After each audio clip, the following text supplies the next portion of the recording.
नमस्कार साथियों, स्वागत है आप लोगों का एक बार फिर से हमारे YouTube प्लेटफॉर्म पर। साथियों, इस वीडियो में इस सेशन में हम लोग विशेष रूप से LDC और CET के एग्ज़ाम को ध्यान में रखते हुए राजस्थान का संपूर्ण करंट अफेयर्स जनवरी से लगाकर जून का करंट अफेयर्स हम लोग पढ़ने वाले हैं। और सबसे पहले आज इस सेशन में हम लोग जनवरी का करंट अफेयर्स पढ़ने वाले हैं। हम लोग ये कोशिश करेंगे कि बिना समय गंवाए, बिना समय नष्ट किए प्रत्येक माह का जो करंट अफेयर्स है वो 1 घंटे के अंदर अंदर हम लोग उसको समेटें। और यकीन मानिए साथियों, आप लोगों ने अगर पहले करंट अफेयर्स नहीं पढ़ा है तो इस वीडियो को आप लोग एग्जाम से पहले 2-3 बार इसको देख लीजिएगा। आपका राजस्थान से संबंधित करंट अफेयर्स का काम तो हो जाएगा। और जिन स्टूडेंट्स ने करंट अफेयर्स अच्छी तरीके से पढ़ रखा है तो वो इसको 2x में या फिर 1.5x में स्पीडली आप लोग इस वीडियो को करके देख लीजिएगा। आपका बहुत ही बेहतरीन रिवीजन यहाँ से हो जाएगा। तो 1 मिनट का भी अब हम लोग समय गंवाएंगे नहीं, बिना समय नष्ट किए साथियों पूरा राजस्थान का करंट अफेयर्स को हम लोग यहाँ पर करने की कोशिश करेंगे। सबसे पहले हम लोग बात कर रहे हैं जनवरी माह से। और जनवरी माह में साथियों आप लोग यहाँ पर देखिए, पहला ही जो मैंने ट्यूशन लिया है ये ट्यूशन थोड़ा सा विवादास्पद ट्यूशन है। और इस ट्यूशन को विवादास्पद बना दिया साथियों पत्रिका वगैरह जो न्यूज़पेपर है उन्होंने। जब ये पुरस्कार दिए गए साथियों तो वहाँ पर लिख रखा था कि राजस्थान की 4 विभूतियों को पद्मश्री सम्मान दिया गया, जो कि गलत लिख रखा था। साथियों, राजस्थान की 5 विभूतियों को यह पुरस्कार दिया गया और 4 पद्मश्री सम्मान दिए गए। तो हमें ध्यान ये रखना है कि राजस्थान के 5 लोगों को 4 पुरस्कार दिए गए। 2 लोगों को साथियों आप लोग जानते हैं, यहाँ पर अली मोहम्मद और गनी मोहम्मद को संयुक्त रूप से ये पुरस्कार मिला। तो हम लोग ये बिल्कुल स्पष्ट रूप से समझ सकते हैं कि यहाँ पर 4 पुरस्कार 5 लोगों को दिए गए। पहला आप लोग देखिए, यहाँ पर जानकी लाल बांड को पुरस्कार मिला और इन्हें कला के क्षेत्र में ये पुरस्कार मिला।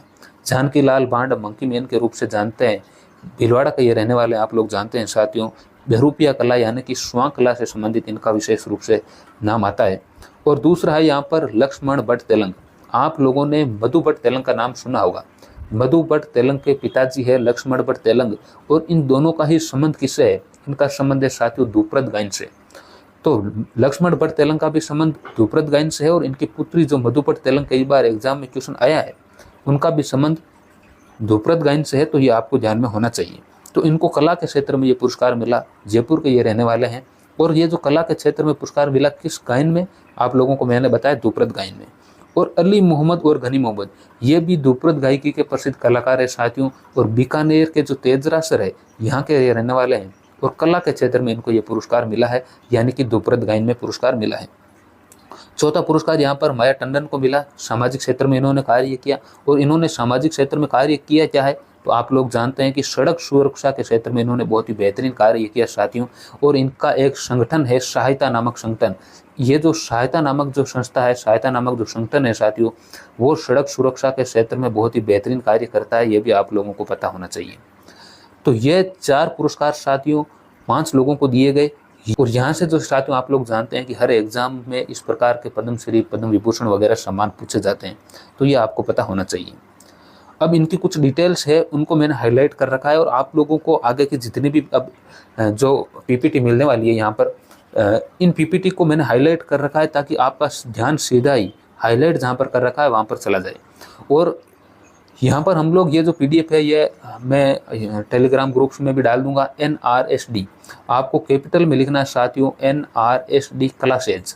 तो NRSD क्लासेज आप लोग लिखेंगे तो आपको हमारा टेलीग्राम चैनल मिल जाएगा। अभी तक उस पर कोई भी कंटेंट नहीं डाल रखा है, पहली ही बार यही PDF आप लोगों को मिलेगी। और पूरा जो करंट अफेयर्स है राजस्थान का वो आप उस टेलीग्राम ग्रुप्स के माध्यम से प्राप्त कर लेंगे। इस वीडियो को देखकर आप लोग एक बार रीड आउट और कर लेंगे तो आपको बार बार वीडियो देखने की भी जरूरत पड़ेगी नहीं। अब हम लोग बात करते हैं यहाँ पर नेक्स्ट देखिए, अब मैंने आपको बताया कि बहरूपिया बाबा के नाम से यानी बहरूपिया कला से संबंधित इनका संबंध रहा है। और इसके बाद में लक्ष्मण भट्ट तेलंग का संबंध मैंने बताया ध्रुपद गायन से। और ध्रुपद गायन में भी साथियों पचरंग जो रची एक शैली है, इससे इनका संबंध है। तो इतना डेप्थ में तो मुझे नहीं लगता कि आप लोगों का क्वेश्चन पूछा जाएगा। और जो अली मोहम्मद और गनी मोहम्मद है इनका संबंध मैंने बताया तेजरासर बीकानेर से इनका संबंध है। और माया टंडन के बारे में मैंने अभी आप लोगों को बताया, सहायता नामक जो संगठन है वो इनका सड़क सुरक्षा के लिए बेहतरीन कार्य करता है। इसके बाद में साथियों यहाँ पर देखिए, राजस्थान के जो मुख्य सचिव हाल ही में बने हैं, जब सरकार चेंज हुई तो मुख्य सचिव भी चेंज हुए। और कौन बने? सुधांशु पंत साथियों राजस्थान के नए मुख्य सचिव बने हैं। और किसके स्थान पर बने हैं? एग्जाम में केवल इतना ही आपको ध्यान में नहीं रखना कि सुधांशु पंत बने हैं, उषा शर्मा का इन्होंने स्थान लिया, ये भी आप लोगों से एग्जाम में पूछा जा सकता है। साथियों, जब उषा शर्मा राजस्थान की मुख्य सचिव थी तो बार बार यही एग्जाम में क्वेश्चन आ रहा था कि राजस्थान की दूसरी महिला मुख्य सचिव कौन बनी, तो वो उषा शर्मा है साथियों। और आप लोग बिल्कुल अच्छी तरीके से जानते होंगे कि राजस्थान की पहली महिला मुख्य सचिव कौन है। आप लोग जानते हैं साथियों, श्रीमती कुशाल सिंह राजस्थान की पहली महिला मुख्य सचिव थी। अब इसके बाद में हम आगे यहाँ पर देखते हैं कि जो नेता प्रतिपक्ष बने हैं वो बने हैं टीकाराम जूली, और टीकाराम जूली का संबंध है साथियों अलवर की जो ग्रामीण विधानसभा सीट है। आप लोगों को केवल इतना ही पता नहीं होना चाहिए कि टीकाराम जूली नेता प्रतिपक्ष हैं, नेता प्रतिपक्ष है और इनका संबंध जो जिस विधानसभा सीट से है यह भी आपको पता होना चाहिए। और साथियों, चाहे वो केंद्र सरकार में हो या फिर वो राज्य सरकार में हो, जो भी नेता प्रतिपक्ष होता है, चाहे हम लोग बात करें केंद्र सरकार में अभी राहुल गांधी बने, तो इनका जो स्टेटस होता है साथियों वो कैबिनेट मंत्री के बराबर होता है। यानी इनको जो पूरी सुविधाएं है वो कैबिनेट मंत्री को जो सुविधाएं मिलती है वो सुविधाएं नेता प्रतिपक्ष को भी मिलती है। इसके बाद में आप लोग यहाँ पर देखिए कुछ समितियों की हम लोग बात करते हैं, और सबसे पहले जो समिति हम लोग बात करते हैं वो है विधानसभा की कार्य सलाहकार समिति। और इस विधानसभा की कार्य सलाहकार समिति का गठन हुआ है साथियों, और उसके अध्यक्ष है विधानसभा के जो अध्यक्ष है वासुदेव देवनानी इसके अध्यक्ष बने हैं।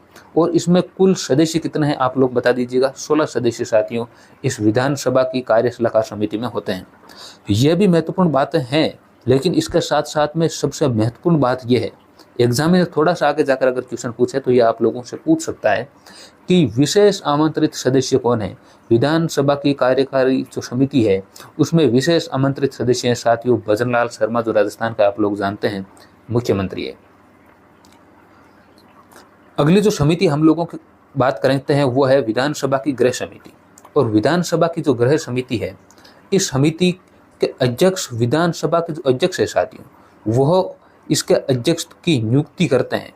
आप लोग कंफ्यूजन क्रिएट कर सकते हैं यहाँ पर। मैंने पिछली समिति में आप लोगों को बताया कि विधानसभा की कार्य सलाहकार समिति के अध्यक्ष तो विधानसभा के अध्यक्ष वासुदेव देवनानी हैं, लेकिन जो विधानसभा की गृह समिति है साथियों इसके अध्यक्ष की नियुक्ति करते हैं विधानसभा के अध्यक्ष। तो वासुदेव देवनानी ने इस समिति का गठन किया और इसके अध्यक्ष की जो नियुक्ति की है वो अध्यक्ष बने हैं साथियों पुष्पेंद्र सिंह।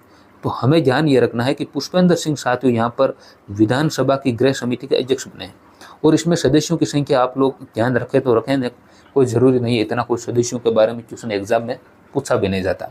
तो 14 सदस्य साथियों इसमें है, और अध्यक्ष बने हैं पुष्पेंद्र सिंह जो कि बाली से विधायक है। पाली डिस्ट्रिक्ट के अंदर ये बाली आता है, तो वहाँ से ये विधायक है पुष्पेंद्र सिंह। राजस्थान सरकार के जब सरकार चेंज हुई है तो मुख्य सचेतक भी चेंज हुए, और मुख्य सचेतक बनाया गया साथियों जोगेश्वर गर्ग को।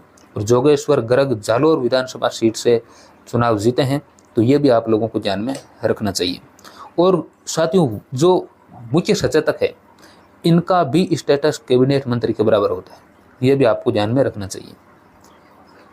नेक्स्ट हम लोग बात करते हैं यहाँ पर जो श्री करणपुर एक विधानसभा सीट आप लोग जानते हैं चर्चा में रही चुनाव के कारण, क्योंकि यहाँ के जो गुरमीत सिंह कुन्नर थे कांग्रेस के जो प्रत्याशी थे उनका निधन हो गया। और उनके निधन होने के बाद में जब यहाँ पर चुनाव 200 सीटों पर हुए नहीं, 199 सीट पर हुए, और ये जो चुनाव हुए बाद में एक सीट पर ये चुनाव हुआ साथियों 5 जनवरी को। 8 जनवरी को यहाँ पर मतगणना हुई, रिजल्ट आया।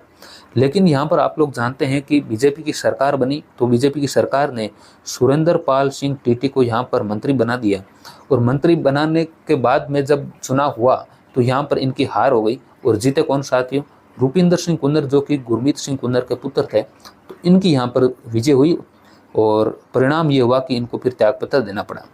अब ये तो बात सबको पता है कि श्री करणपुर विधानसभा सीट है और ये घटना चक्कर है, लेकिन हम लोगों से एग्जामिनर थोड़ा सा आगे बढ़कर ये भी क्वेश्चन पूछ सकता है कि जो सुरेंद्र पाल सिंह टीटी को मंत्री बनाया गया इन्हें कौन सा मंत्रालय दिया गया। तो हमें ये ध्यान में रखना है साथियों कि कृषि और विपणन जो मंत्रालय है ये इनको दिया गया था सुरेंद्र पाल सिंह टीटी को। हालांकि अब इन्होंने त्यागपत्र दे दिया है। आप लोग बिल्कुल स्पष्ट रूप से अब इतना तो बताने की जरूरत नहीं है कि आप लोग जानते हैं कि बिना किसी भी सदन का सदस्य बने हुए 6 माह तक कोई भी सदस्य साथियों मंत्री रह सकता है, चाहे वो विधानमंडल के संदर्भ में हम लोग बात करें या फिर हम लोग संसद के संदर्भ में भी ये बात कर सकते हैं। विधायक ही नहीं, सीएम बन सकता है, मंत्री बन सकता है, यहाँ तक कि प्रधानमंत्री तक बन सकता है बिना किसी सदन का सदस्य रहे। तो ये आप लोगों को पता होना चाहिए। इसके अलावा हम लोग बात करते हैं यहाँ पर महोत्सव की। तो आप लोग जानते हैं साथियों कि महोत्सव को लेकर कई बार एग्जाम में क्वेश्चन पूछा जाता है। तो अब इसका जो ट्रेंड है एग्जाम का, आप लोग जानते हैं कि ये जो महोत्सव पूछे जाते हैं इनका मंथ हम लोगों से पूछा जाता है। चाहे वो ऊंट महोत्सव हो, चाहे वो मरु महोत्सव है या फिर थार महोत्सव है, पतंग महोत्सव है, इन सब के मंथ आप लोगों को ध्यान में रखने चाहिए। पिछले एग्जाम अगर आप लोगों ने कुछ दिए हैं तो आपको इसका आइडिया होगा कि किस प्रकार के क्वेश्चन पूछे जाते हैं। तो ऊपर बीकानेर है, नीचे जैसलमेर है। आपको ध्यान रखना है ऊंट महोत्सव जनवरी में है और जैसलमेर में मरु महोत्सव वह कहाँ पर है, वह फरवरी में। तो ऊंट महोत्सव बीकानेर में सबको पता है, ये तो कोई बताने वाली बात है नहीं। लेकिन इसकी जो थीम है करंट अफेयर्स के दृष्टिकोण से आपको ध्यान में रखनी है। आइकन्स को बीकानेर की इस थीम पर ऊंट महोत्सव का आयोजन बीकानेर में हुआ। और ये ऊंट महोत्सव जब हुआ तो यहाँ पर कुछ साथियों आप लोग जानते हैं कि प्रतियोगिता होती है। तो यहाँ पर मिस्टर बीकाना की जो प्रतियोगिता जीती वो श्रीकांत व्यास ने जीती है और मिस मरवण की जो प्रतियोगिता जीती वो हर्षिता मारू ने जीती है। अब ये आप लोगों को यहाँ पर ध्यान में रखने की ज़्यादा जरूरत है नहीं। आप केवल 2 बातें यहाँ पर ध्यान रख लीजिए। एक तो ऊंट महोत्सव के संदर्भ में आपको मंथ याद रखना है कि जनवरी महीने में ऊंट महोत्सव का आयोजन हुआ और इसका एक ये आप लोग थीम भी याद रख सकते हैं। इसके अलावा मिस्टर बीकाना की प्रतियोगिता श्रीकांत व्यास ने जीती और मिस मरवण की जो प्रतियोगिता है वो हर्षिता मारू ने जीती है। अगली हम लोग जो बात कर रहे हैं अब ईआरसीपी की जो पूर्वी राजस्थान नहर परियोजना है, इसके संदर्भ में आप लोगों से क्वेश्चन पूछा जाएगा तो यही पूछा जाएगा कि निम्नलिखित में से कौन सा अशक्य है। सीधा 1 लाइनर यहाँ से क्वेश्चन पूछा ही नहीं जाएगा। 5-6 बार तो इसका क्वेश्चन आ चुका है, अब और आएगा। तो फिर आप लोगों को ध्यान में रखनी है, एक एक बात को डिटेल में आपको यहाँ पर ध्यान में रखनी पड़ेगी। आप लोग जानते हैं साथियों की जब बीजेपी की अभी फिलहाल सरकार बनी तो बीजेपी की सरकार ने यहाँ पर एक एमओयू किया है जनवरी माह में। ये आपको ये भी ध्यान रखना है कि 28 जनवरी 2024 को ये एमओयू हुआ है, ये समझौता हुआ है और त्रिपक्षीय ये समझौता है साथियों, जिसमें केंद्र सरकार है, राजस्थान सरकार है और इसके साथ साथ मध्य प्रदेश की सरकार है। यानी राजस्थान गवर्नमेंट ने केंद्र सरकार और मध्य प्रदेश के साथ में ईआरसीपी को लेकर हाल ही में समझौता किया है और समझौते की डेट आप लोग याद रख लेगा, 28 जनवरी 2024 को यह समझौता हुआ है। इसके साथ में आप लोगों को यह भी ध्यान में रखना है कि इसका नाम भी चेंज कर दिया। अब इसका नाम ईआरसीपी नहीं है, इसका नाम है साथियों पार्वती काली सिंध चंबल परियोजना, यानी कि पीकेसी परियोजना है साथियों, पीकेसी इसका नाम हो गया। तो आप लोग कहीं ये कन्फ्यूजन ना हो जाए कि ये पीकेसी क्या हो गया। तो ये परियोजना जो है ये पार्वती काली सिंध चंबल परियोजना, अब इसका नाम वर्तमान में कर दिया गया है। अगली आप लोगों को बात ये ध्यान में रखनी है यहाँ पर कि 26 बांधों का यहाँ पर निर्माण किया जाना है और इसके अंतर्गत एक जो नवनेरा बांध है साथियों, इसका वर्तमान में निर्माण हो चुका है। और ये नवनेरा बांध कहाँ पर बना है, कोटा में बना है। ये पहले भी एग्जाम में पूछा जा चुका है, तो इसको भी आपको यहाँ पर ध्यान में रखना चाहिए। फिर एक बार मैं बात बता रहा हूँ आप लोगों को, ईआरसीपी की बात कर रहा हूँ, एमओयू हुआ है, नाम चेंज हुआ है और बांध बन रहे हैं 26। अगली बात आप लोगों को यहाँ पर ध्यान में ये रखनी है, आप लोग जानते हैं कि जो पूर्व के जो जिले थे उन 13 जिलों में इस परियोजना को शुरू किया गया और वर्तमान के जो जब जिले बढ़ गए हैं साथियों, तो अब वर्तमान के जिलों की अगर पूछ ले आप लोगों से तो आपको ध्यान में रखना है कि 21 जिलों में वर्तमान के दृष्टिकोण से ये ईआरसीपी यानी कि पीकेसी जो परियोजना है साथियों, ये 21 जिलों में वर्तमान में संचालित है। और कितने हेक्टेयर में इससे सिंचाई की जो सुविधा है वो उपलब्ध होगी तो ये आपको पता होना चाहिए, 2,80,000। आप लोग सोच रहे होंगे कि ये क्या बकवास चीज़ बता रहे हैं। देखिए साथियों, आपने अगर पूर्व के एग्जाम दिए हैं तो आपको अनुभव होगा कि ईआरसीपी और इस प्रकार की जो योजनाएं होती है उनके क्वेश्चन किस प्रकार के पूछे जाते हैं। तो ये एक एक फैक्ट आपको यहाँ पर ध्यान में रखना पड़ेगा। तो ये आपको क्षेत्रफल ध्यान रखना है, 2,80,000 हेक्टेयर। इसके अलावा मैंने बताया कि 25 लाख किसान परिवार इससे लाभान्वित हो गए और ये जो आबादी है लगभग यहाँ की 40% जो आबादी है यहाँ की, वो साथियों यहाँ पर पेयजल सुविधा उपलब्ध इनको होगी। किन किन नदियों पर यह परियोजना बनेगी, तो पीकेसी में 3 तो आ ही गए नाम, पार्वती काली सिंध और चंबल, लेकिन एक ये जो कुन्नू है ये आपको नाम यहाँ पर और ध्यान रखना है। और इसके अलावा इसका जो उद्देश्य है वो क्या है, 2051 तक। अब देखिए साथियों 2051 में क्या होगा, लेकिन 2051 तक इस परियोजना को जो है पूर्ण रूप से इसको विकसित कर दिया जाएगा। अगली हम लोग बात यहाँ पर कर रहे हैं रसोई गैस सिलेंडर सब्सिडी योजना। साथियों जब सरकार चेंज हुई तो यहाँ पर आप लोग जानते हैं कि उनके घोषणा पत्र में ये था कि हम लोग, कांग्रेस की जो सरकार है वो 500 रुपये में सिलेंडर उपलब्ध करवा रही थी, तो ये घोषणा थी कि हम लोग 450 रुपये में यहाँ पर लोगों को सिलेंडर उपलब्ध करवाएंगे। तो इस संदर्भ में जो रसोई गैस सब्सिडी योजना जो नई सरकार लेकर आई, वो योजना है साथियों 1 जनवरी की। आपको डेट याद रखनी है, जहाँ जहाँ मैं कहूँ वहाँ पर आपको डेट को याद रखना है। 1 जनवरी 2024 को इस योजना की शुरुआत हुई साथियों। और कौन कौन से परिवार इसमें शामिल है? उज्ज्वला परिवार शामिल है और जो BPL परिवार है वो शामिल है। और कुल मिलाकर जो परिवार है साथियों वो लगभग 73 लाख के करीब है, यानी कि 72.83 लाख परिवार साथियों इस योजना में लाभान्वित होंगे। 1 जनवरी 2024 की योजना 450 रुपये में यहाँ पर आपको गैस सिलेंडर मिलेगा। किन किन को मिलेगा? उज्ज्वला योजना के जो लोग हैं उनको, इसके अलावा जो BPL परिवार हैं उनको इस योजना का फायदा मिलेगा। कितने सिलेंडर मिलेंगे साथियों? 1 वर्ष के अधिकतम 12 सिलेंडर मिलेंगे। ये भी आपको यहाँ पर ध्यान में रखना चाहिए। इसके अलावा ये एक जो योजना चिरंजीवी योजना थी, जो कि आप लोग जानते हैं 1 मई 2021 को इसकी जो शुरुआत हुई, इस योजना का नाम परिवर्तित करके क्या कर दिया साथियों, अब बस केवल आगे लग गया है आयुष्मान भारत। मुख्यमंत्री चिरंजीवी स्वास्थ्य बीमा योजना पूर्व की जो योजना है उसका नाम था, आप लोग जानते हैं 25 लाख का इसमें जो बीमा कवर हो रहा था। इसमें अब केवल इतना याद रखना आपको कि नाम चेंज कर दिया है और उसके आगे क्या लगा दिया है, अब आयुष्मान भारत नाम और इसका आगे कर दिया गया। पूर्व की जो सरकार है आप लोग जानते हैं साथियों, जो सेंट्रल गवर्नमेंट है उसने इस योजना की, जो आयुष्मान भारत जो योजना है केंद्र सरकार की, उसकी शुरुआत आप लोग जानते हैं 2018 में हुई थी। अगली हम लोग बात करते हैं यहाँ पर अन्नपूर्णा रसोई योजना। साथियों ये भी योजना बड़ी राजनीति की भेंट चढ़ रखी है, लेकिन जो भी हो लोगों को फायदा मिल रहा है, अच्छी बात है। तो इस योजना में आप लोग जानते हैं कि पूर्ववर्ती जो सरकार ही अशोक गहलोत की सरकार ने, उस सरकार ने 8 अगस्त 2020 को इस योजना की शुरुआत की। हालांकि अन्नपूर्णा रसोई योजना के नाम से इस योजना को जो प्रारंभिक जो शुरुआत की थी वो तो वसुंधरा सरकार ने 2015 में इसकी शुरुआत की थी, लेकिन 8 अगस्त 2020 में इसका नाम कर दिया गया था इंदिरा रसोई योजना। अब जब वापस बीजेपी की सरकार बनी है तो 6 जनवरी, यहाँ पर मैं कह रहा हूँ डेट याद रखनी है आप लोगों को, 6 जनवरी 2024 से श्री अन्नपूर्णा रसोई योजना की साथियों शुरुआत हुई है। और इसके साथ साथ इसके जो मेन्यू है उसमें भी बदलाव हुआ है। बदलाव क्या हुआ? पहले जो इंदिरा रसोई योजना थी इसमें 450 ग्राम साथियों यहाँ पर भोजन मिल रहा था, जो कि अब बढ़ाकर कितना कर दिया गया है, 600 ग्राम कर दिया गया। और इसके साथ में आपको ये भी ध्यान रखना है कि पहले यहाँ पर सरकार जो अनुदान दे रही थी वो दे रही थी 17 रुपये, अब उसको बढ़ाकर कर दिया 22 रुपये। तो 22 रुपये तो सरकार दे रही है और 8 रुपये हम लोगों को देने हैं, जो भोजन करेगा उसको देना है साथियों। तो कुल मिलाकर ये जो थाली आपकी होगी वो 30 रुपये की होगी। तो यहाँ पर आपसे ये पूछे कि सरकार का अनुदान कितना है, तो 22 रुपये है, आपको कितने देने, 8 रुपये, और थाली की कीमत यहाँ पर 30 रुपये निर्धारित है। और इसके साथ साथ यहाँ पर 450 ग्राम की जगह 600 ग्राम यहाँ पर इसका जो टोटल मेन्यू है, भोजन है, वो कर दिया गया है।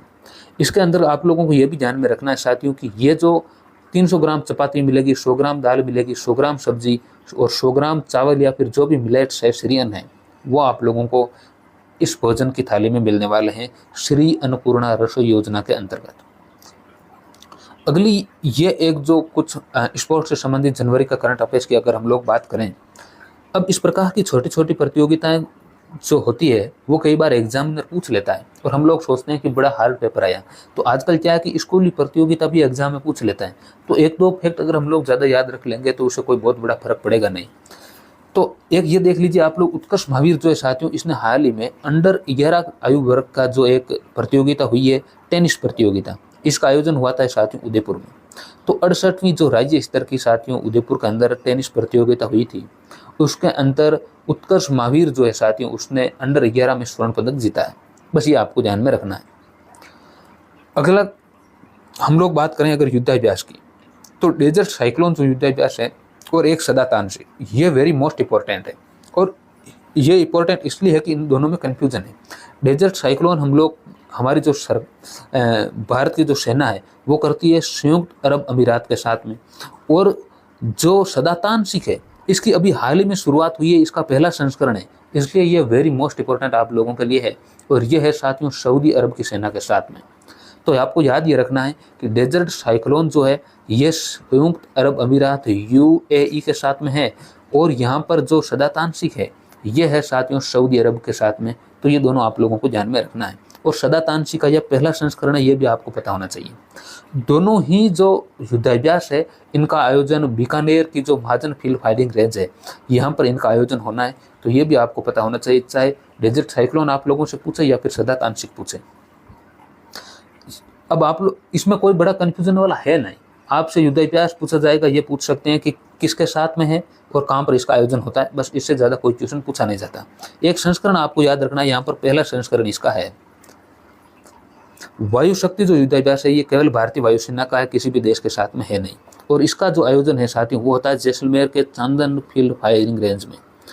राजस्थान में जितने भी जो सेना के अभ्यास होते हैं वो या तो चांदन में होंगे या पोखरण में होंगे और या फिर वो होंगे महाजन फील्ड फायरिंग रेंज में।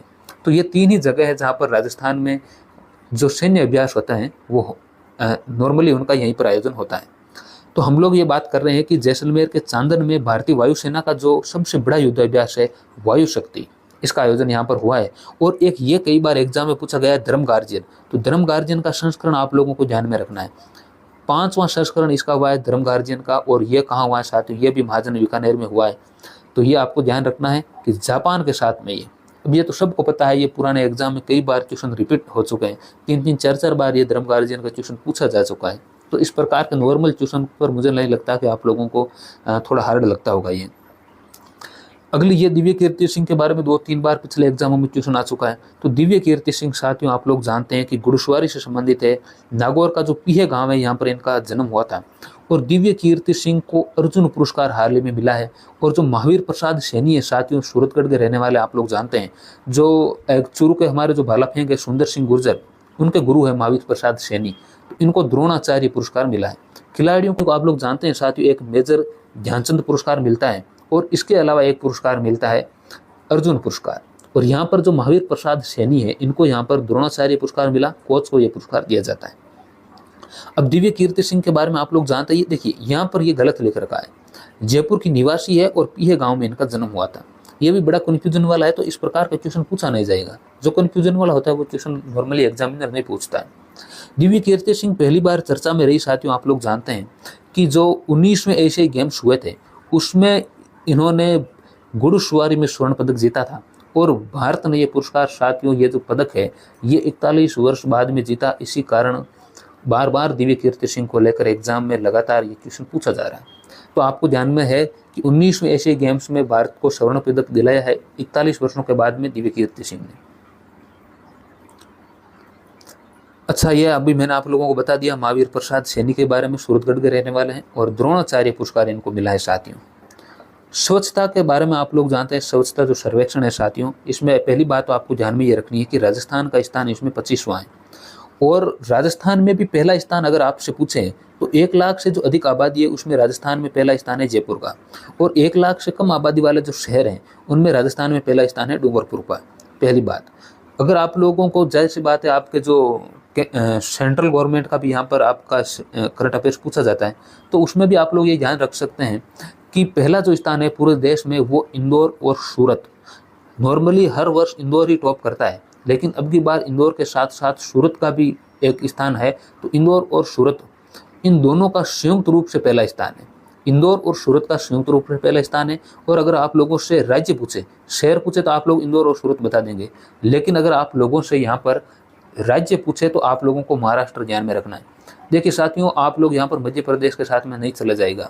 हर बार मध्य प्रदेश टॉप करता है, अब की बार महाराष्ट्र ने टॉप किया है। तो यहाँ पर कोई बड़ी कंफ्यूजन वाली बात नहीं है। 3-4 फैक्ट है। एक तो 25वां स्थान यहाँ पर है, इसके अलावा यहाँ पर राजस्थान में पहला स्थान जयपुर का है और एक डूंगरपुर का 1 लाख से कम आबादी वाले शहरों में शामिल है। इसके अलावा सूरत और इंदौर को पहले शहर के रूप में पहला स्थान मिला है और राज्य में महाराष्ट्र को पहला स्थान मिला है। तो कोई इसमें बड़ी कोई बात है नहीं। एक आर्यन सिंह का कोई क्वेश्चन वेरी मोस्ट इंपॉर्टेंट आप लोगों के लिए रहता है। प्रधानमंत्री राष्ट्रीय बाल पुरस्कार इनको हाल ही में राष्ट्रपति जो द्रौपदी मुर्मू है इन्होंने इसको दिया है। तो ये भी आपको ध्यान में रखना है। आर्यन सिंह जो साथियों है इनका संबंध है कोटा से, कोटा जिले से ये संबंधित है आर्यन सिंह।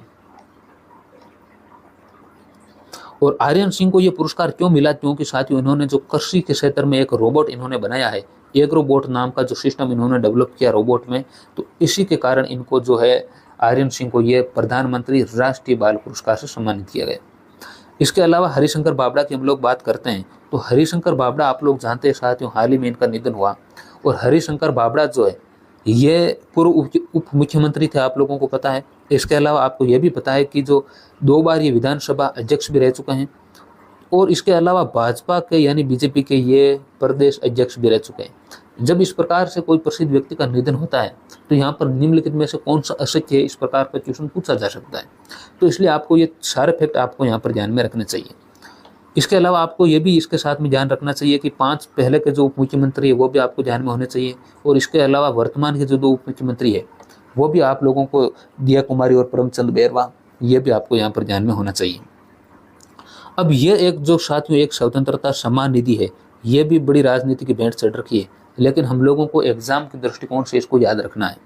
साथियों ये जो राजस्थान लोकतंत्र जो सेनानी सम्मान निधि है, ये आप लोग जानते हैं कि जब इंदिरा गांधी की सरकार में जब आपातकाल लगा तो उस दौरान जिन लोगों को जेलों में भरा गया, जिन लोगों को जेल में डाला गया, उन लोगों को साथियों यहाँ पर राजस्थान लोकतंत्र सेनानी सम्मान निधि के रूप में पेंशन दी जाती है। तो इस पेंशन की शुरुआत पहली बार 2008 में हुई थी और वर्तमान में बीजेपी की सरकार वापस बनी है तो इस पेंशन को वापस शुरू किया गया है। कितनी पेंशन दी जाती है साथियों? तो 20,000 रुपये यहाँ पर पेंशन के रूप में इनको प्रतिमाह दी जाती है। इसके साथ ही प्रतिमाह साथियों इनको 4,000 रुपये की चिकित्सा सहायता भी दी जाती है, यानी कि 20,000 रुपये तो इनकी पेंशन है और 4,000 रुपये तक का साथियों इनको जो मासिक चिकित्सा क्लेम है वो भी इन लोगों को मिलता है। अगली हम लोग यहाँ पर बात करें तो जो नई सरकार बनी है और नई सरकार के जो मंत्रिमंडल की जो पहली बैठक है वो बैठक हुई है साथियों, आपको पता होगी 18 जनवरी 2024 को। इसमें कोई ज़्यादा महत्वपूर्ण बात है नहीं। अखिल भारतीय जो घुड़सवारी चैंपियनशिप साथियों हुई है, इसका भी आप लोगों को ध्यान में होना चाहिए। अखिल भारतीय जो घुड़सवारी चैंपियनशिप है, इसमें आप लोग एक तो ये बात याद रखें कि हम लोगों ने 3 स्वर्ण पदक जीते हैं, इसके अलावा हमारा स्थान 4था है, बस यही सबसे महत्वपूर्ण बात है। इसके अलावा और ज़्यादा अगर कोई डेप्थ में जाकर क्वेश्चन पूछे तो आपको थोड़ा सा ध्यान ये भी रख लेना है कि जितेंद्र सिंह भाटी जो साथियों हैं, इन्होंने बेस्ट राइडर रॉक प्रतियोगिता जीती है। तो बेस्ट राइडर रॉक प्रतियोगिता की जो ट्रॉफी है साथियों, किसने जीती?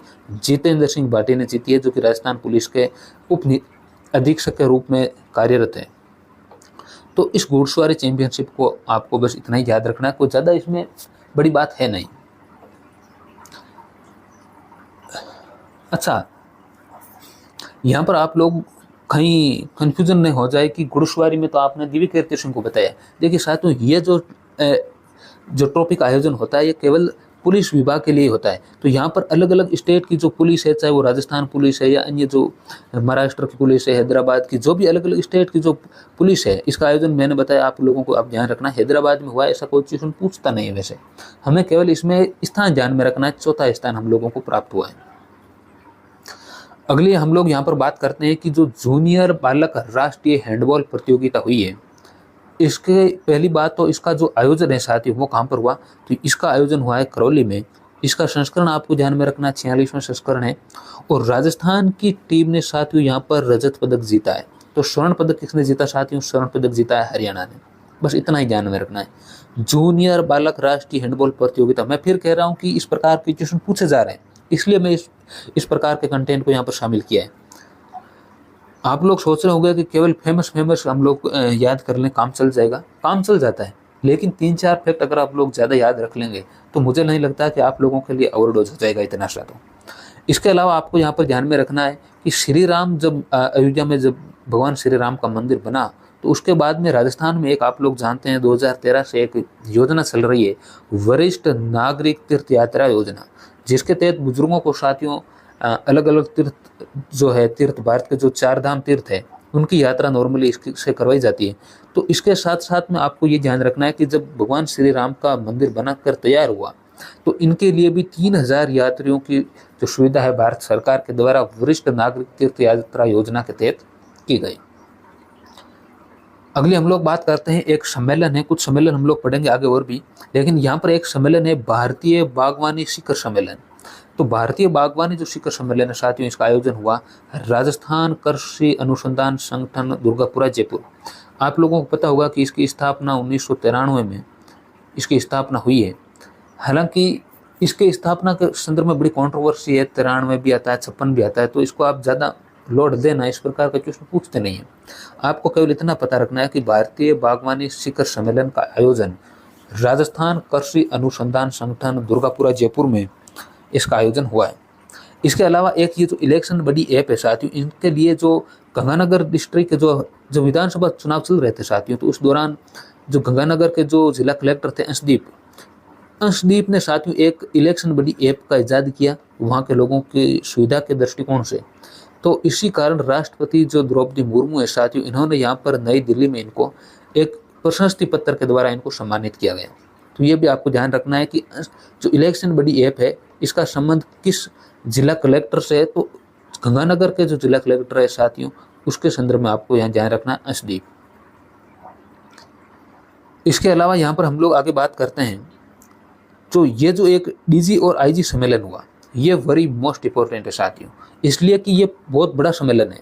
पहली बात तो इसका आयोजन आपको ध्यान रखना है कि जनवरी 2024 में हुआ, और हुआ कहाँ पर, राजस्थान में। अधिकतर जो सम्मेलन है साथियों वो यहीं पर होते हैं, राजस्थान इंटरनेशनल सेंटर में। तो इसका भी सम्मेलन यहीं पर हुआ, और इस सम्मेलन में साथियों नरेंद्र मोदी हमारे प्रधानमंत्री आए, इसके अलावा गृह मंत्री अमित शाह भी पधारे। और यहाँ पर मैं जो मोस्ट बात है वो ये है कि सभी राज्यों के पुलिस महानिदेशक और इसके साथ साथ जो जितनी भी सेंट्रल एजेंसियां हैं, सुरक्षा एजेंसियां, उन सभी एजेंसियों के प्रमुखों ने यहाँ पर भाग लिया, चाहे वो सीबीआई है, रो है, इन सभी के अध्यक्षों ने भी यहाँ पर इसमें पार्टिसिपेट किया है, भाग लिया है। तो आपको ये भी एक ध्यान में रखना चाहिए, वेरी मोस्ट इंपॉर्टेंट है। फिर कह रहा हूँ साथियों, इसको आप लोग अच्छे से ध्यान में रख के जाइएगा। इस प्रकार के क्वेश्चन कई बार एग्जामों में पहले भी पूछे गए। अब इसके अलावा एक और सम्मेलन यहाँ देखिए, इंडिया स्टोन मार्ट। कुछ नहीं है, आपको केवल इतना ध्यान रखना है, इंडिया स्टोन मार्ट का आयोजन जयपुर में हुआ है, 12वां संस्करण है, ये भी आपको ध्यान में रखने की ज़्यादा जरूरत है नहीं। इसके अलावा अगली हम लोग बात करते हैं, ये कोई खास प्रतियोगिता है नहीं, तो इसको आप लोग छोड़ सकते हैं, कोई ज़्यादा इसका वो इम्पोर्टेंट वाली बात है नहीं। एक ये जो पीएम जन मन योजना साथियों, जो अभी हाल ही में जब सरकार बनी तो इन्होंने ये एक नई योजना जो चलाई है, पीएम जनमन योजना, वेरी मोस्ट इंपॉर्टेंट है। पहली बात तो इसमें 15 जनजातियों को सम्मिलित किया गया है, और ये जो पीएम जनमन योजना है साथियों, इसका फुल फॉर्म भी आपको ध्यान में रखना है, प्रधानमंत्री जनजाति आदिवासी व्यास महाअभियान। और इसके तहत साथियों जो आदिवासी एरिया है, चाहे वो किस जो 15 जनजातियाँ इसमें जो सम्मिलित की गई है, हर राज्य में साथियों यहाँ पर आपको ध्यान में रखना है कि जो सुरक्षित उनके आवास से संबंधित है या फिर पेयजल से संबंधित है, यानी तमाम जो सड़क, पानी, संचार, तमाम प्रकार की जो सुविधाएं हैं, उनको यहाँ पर विशेष रूप से उनको विकास किया जाएगा, उनको यहाँ पर बढ़ावा दिया जाएगा। और राजस्थान में इस पीएम जनमन योजना की शुरुआत हुई है साथियों 12 जिले से, वेरी मोस्ट इंपॉर्टेंट है साथियों, 12 जिले से इसकी शुरुआत हुई है राजस्थान में, तो ये भी आपको यहाँ पर ध्यान में होना चाहिए। अगली हम लोग बात करते हैं यहाँ पर पीएम जनमन योजना के तहत जो पहला जो 1 लाख जो लाभार्थी हैं साथियों, उनको जो आवास योजना के तहत पहली जो किस्त ट्रांसफर की गई थी वो 15 जनवरी 2024 को की गई थी। ये मैं जिन जिन डेट को आप लोगों को अंडरलाइन कर रहा हूँ, उन डेट को भी आपको ध्यान में रखना चाहिए, कई बार डेट से संबंधित भी एग्जाम में क्वेश्चन पूछते हैं। तो यहाँ पर पीएम जो जनमन योजना है साथियों, इसके तहत प्रधानमंत्री आवास योजना जो ग्रामीण है, इसके तहत पहली जो 1 लाख लाभार्थियों की जो किस्त जारी की गई थी वो 15 जनवरी 2024 को जारी की गई थी। इसके अलावा आपको पता ये होना चाहिए कि यहाँ पर जो खेलो इंडिया यूथ गेम्स है, इसका आयोजन कहाँ पर हुआ, तमिलनाडु में हुआ। और ये जो शंकर चंदेरिया है, इसके बारे में क्वेश्चन पूछा तो नहीं जाना चाहिए, लेकिन फिर भी ध्यान रख लीजिएगा आप लोग कि राजस्थान जो मलखम्ब टीम है, राजस्थान मलखम्ब टीम के जो कोच है साथियों, वो शंकर चंदेरिया को बनाया गया, कोई खास बात है नहीं। आपको ये ध्यान रखना है कि ये जो खेलो इंडिया यूथ गेम्स है, इनका आयोजन कहाँ पर हुआ। अगली आपको बात यहाँ पर ध्यान में रखनी है, ये पुरस्कार है द्वारका प्रसाद अग्रवाल पुरस्कार, और ये साथियों दैनिक भास्कर की तरफ से हर वर्ष दिया जाने वाला पुरस्कार है, 1 लाख रुपए पुरस्कार के रूप में मिलते हैं। और अमीश त्रिपाठी को ये पुरस्कार दिया गया, आपको ध्यान रखना है, वेरी मोस्ट इंपॉर्टेंट क्वेश्चन है ये भी।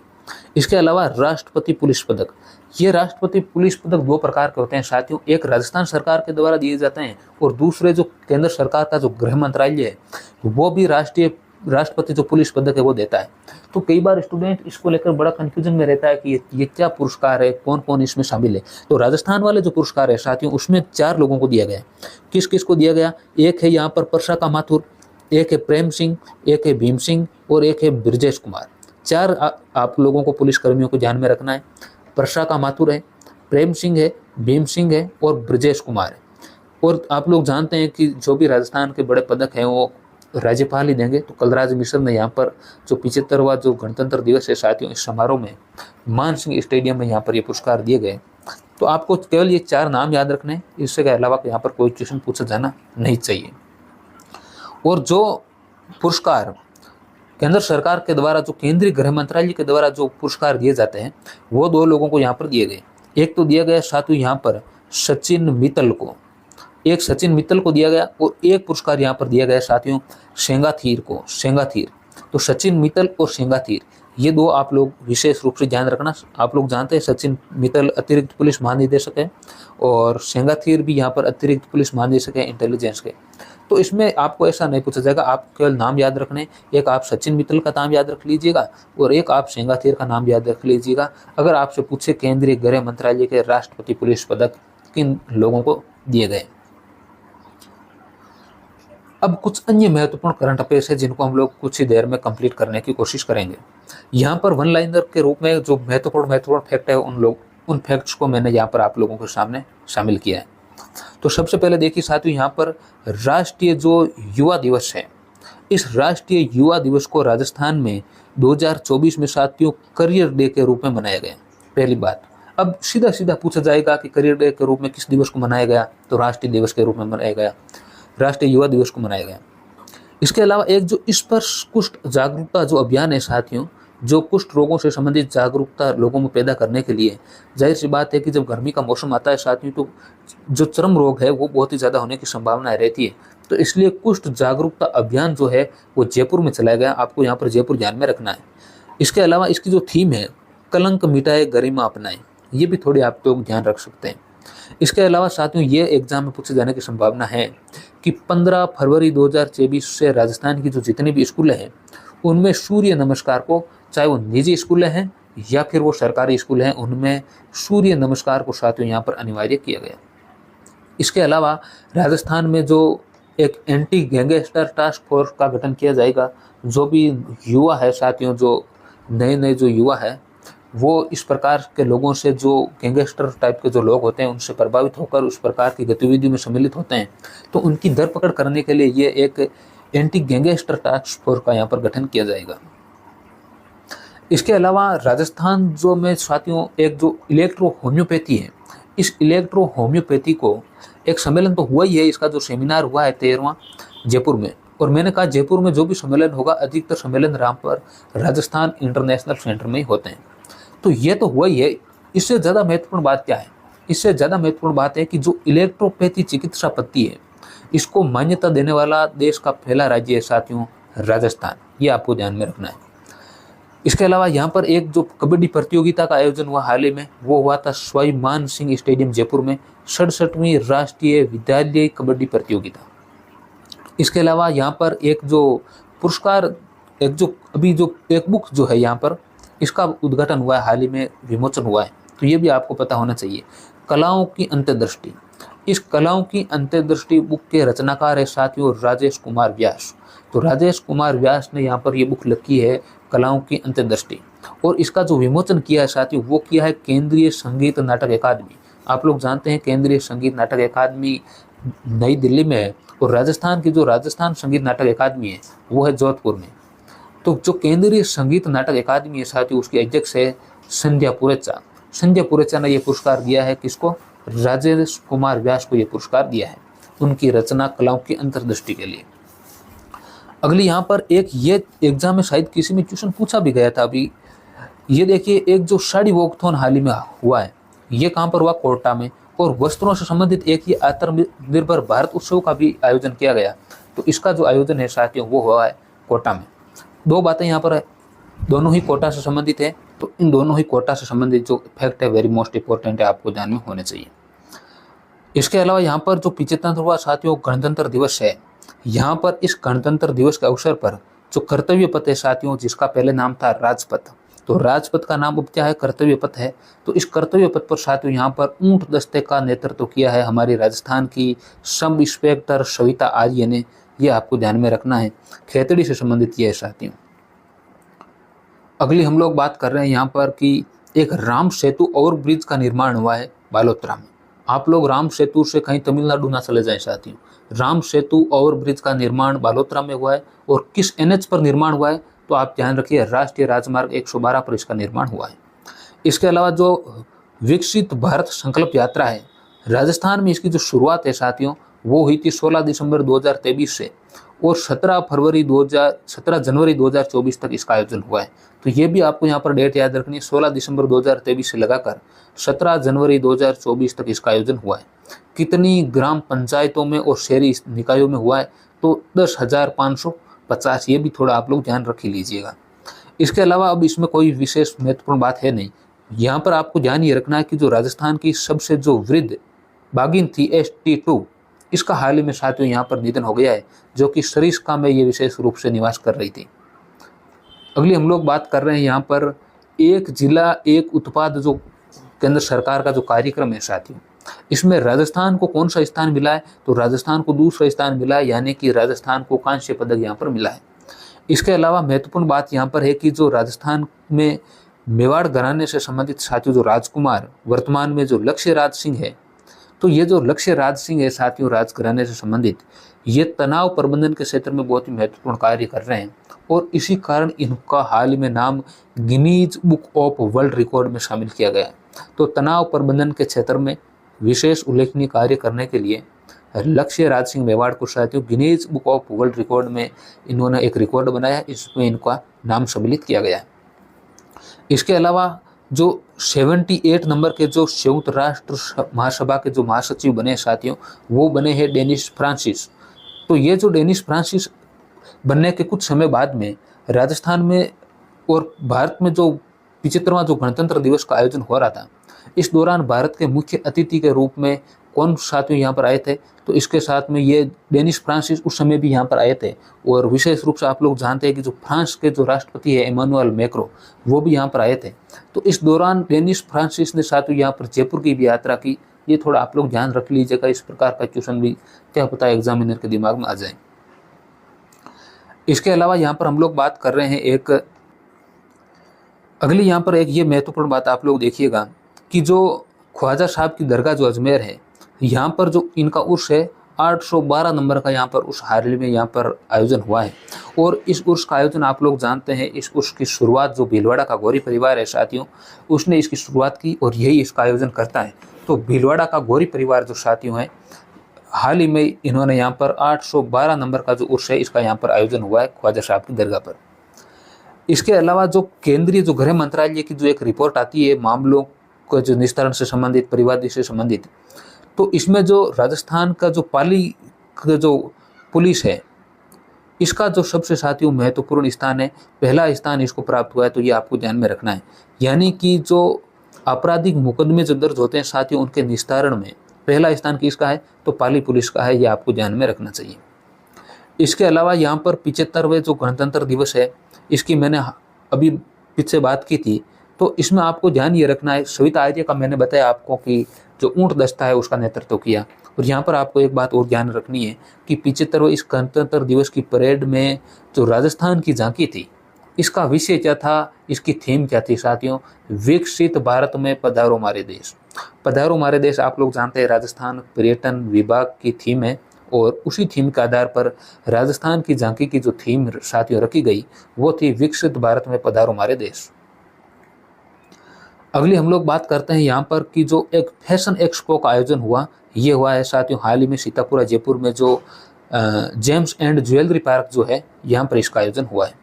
इसके अलावा एक जो स्पाइस समिट हुआ है, ग्लोबल स्पाइस समिट, इसका भी आयोजन हुआ है। 11वां संस्करण इसका ये है और इसका आयोजन हुआ है राजस्थान इंटरनेशनल सेंटर जयपुर में।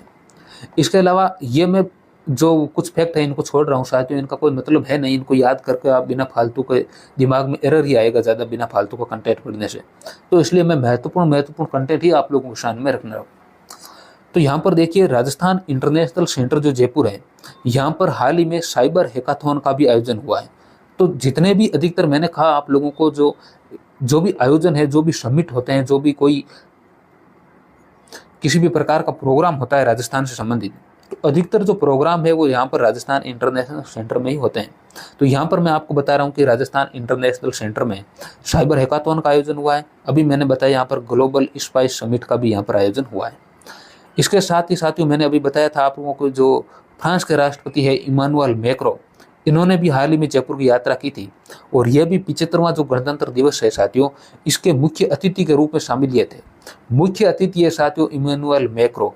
आप लोग मुख्य अतिथि के रूप में कहीं यहाँ ना चले जाए, जो अभी 78वें जो बने थे यहाँ पर महासचिव डेनिस फ्रांसिस, तो ये यहाँ पर आए जरूर थे, लेकिन मुख्य अतिथि के रूप में आपको ध्यान में रखना है यहाँ पर किनको साथियों, यहाँ पर आपको इमानुएल मैक्रो जो फ्रांस के राष्ट्रपति हैं उनको ही ध्यान में रखना है। अगली हम लोग बात करते हैं, ये क्वेश्चन वेरी मोस्ट इंपॉर्टेंट है साथियों। ईशा उदावत वाला पाली जिले की रहने वाली है और ईशा उदावत जो मोहनलाल सुखाड़िया विश्वविद्यालय की छात्रा है साथियों, और आप लोग जानते हैं जो भी यूनिवर्सिटी में जो भी कॉलेज में छात्राएं पढ़ती है वो एनसीसी कर सकती है। तो एनसीसी के जो बेस्ट कैडेट का जो अवार्ड है वो भी नेवी के क्षेत्र में उस सम्मान से सम्मानित किया गया है साथियों, किसको, ईशा उदावत को। वेरी मोस्ट इंपॉर्टेंट है आप लोगों के लिए। तो ईशा उदावत एनसीसी के बेस्ट कैडेट के पुरस्कार से हाल ही में इनको सम्मानित किया है और ये राजस्थान की पाली जिले से रहने वाली है।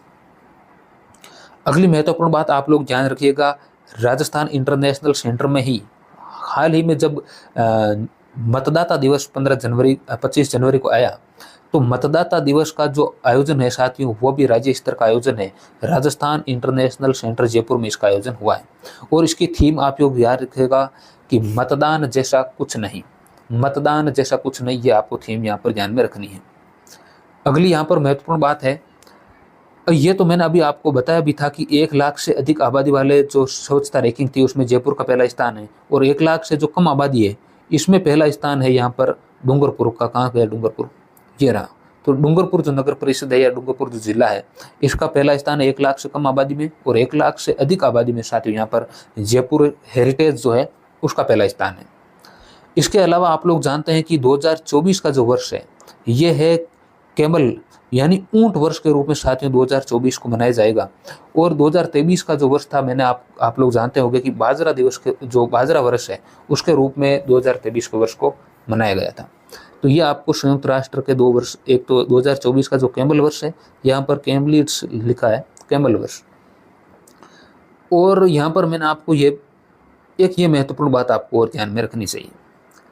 पर्यावरण मंत्रालय जो है साथियों ये किसी भी शहर को, किसी भी स्थल को जो वेटलैंड के रूप में अगर शामिल करवाना है तो ये इसके लिए नामांकन करता है और उसकी जो है रिकमेंडेड जो है साथियों वो आगे भेजता है संयुक्त राष्ट्र में। तो इसके लिए 3 शहरों को भेजा गया, एक इंदौर को भेजा गया, भोपाल को भेजा गया और एक राजस्थान का उदयपुर भी इसमें शामिल है। तो हम लोगों के लिए विशेष रूप से उदयपुर वेरी मोस्ट इंपॉर्टेंट है, लेकिन चूंकि आप लोगों के सिलेबस में केंद्र सरकार का भी, सेंट्रल गवर्नमेंट का भी करंट अफेयर्स है, तो आपको यहाँ पर पूरा ही ध्यान रखना है। इंदौर, भोपाल और उदयपुर 3 शहरों को वेटलैंड के रूप में शामिल करने के लिए हाल ही में प्रस्ताव भेजा गया है।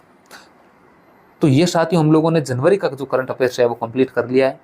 मोस्ट इंपॉर्टेंट फैक्ट ही मैंने आप लोगों के सामने रखे हैं। बिना फालतू का जितना भी कचरा था वो मैंने बिल्कुल ना तो पीपीटी में शामिल किया और नहीं आप लोगों के सामने में रखने की कोशिश कर रहा हूँ। केवल इंपॉर्टेंट फैक्ट ही आप लोगों के सामने रखे। तो साथियों नेक्स्ट क्लास में हम लोग अब देखेंगे फरवरी, तो जनवरी, फरवरी, मार्च, अप्रैल, मई, जून, तो जून तक का जो करंट अफेयर्स है साथियों वो हम लोग 6 माह का करंट अफेयर्स पूरा इसी यूट्यूब चैनल पर करने वाले हैं। तो आप लोग बने रहिएगा नेक्स्ट क्लास तक। बहुत बहुत धन्यवाद साथियों, शुक्रिया।